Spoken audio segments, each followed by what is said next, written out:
and panic attacks, cognitive and somatic sensitization. If you are experiencing strange symptoms that no one seems to be able to explain,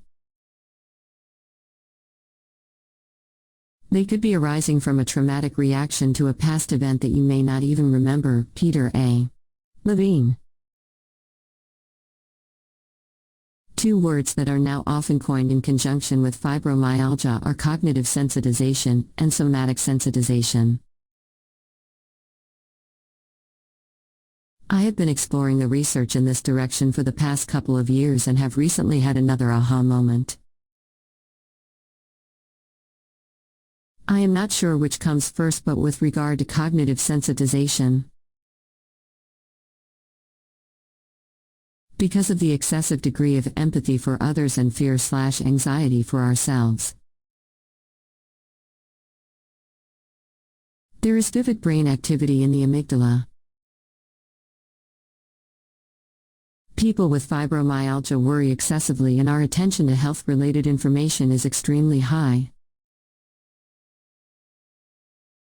The meaning that pain has for ourselves, the sufferer, or for others whom we perceive to suffer, poses increased threats which affect somatic sensitization, that is, increased reactivity of the nervous system. In turn, this lowers the pain threshold and affects pain tolerance. The consequence is that the fibromyalgia syndrome develops. The two are interrelated, but what does that mean in simple language? One hears, in fact, seeks out, health-related information, subsequently, anxiety and fear develop. The amygdala is overreacting to perceived threat, increasing the overstimulation. Then a low tolerance for pain develops. Accompanying this pain is a myriad of other symptoms. But is this too simply stated? What can this cognitive sensitization actually produce within ourselves? This is a process within the brain as it receives cues that bring about arousal from a past traumatic event, which becomes an actual sensitization of the neurosystem. In what ways does this anxiety/fear invade our brains? The result, sadly, is that many of us become riddled with fear and anxiety, and are never fully able to feel at home with ourselves or our world. With the nervous system being in a state of hyperarousal, we become overly sensitive to light, sound, and weather conditions, among other environmental factors, that can cause pain, itching, tightening of the muscles, and fatigue. We have difficulty with sleep, stressful situations, our startle reactions, and we are hypervigilant. Often this disease with our sensitive nervous systems results in heightened anxieties that become panic attacks. Social neuroscience has explored the brain activity of many types of people, and yet very little has been done with the overactivation of those of us with fibromyalgia. Our tendency to interpret and be in tune with verbal and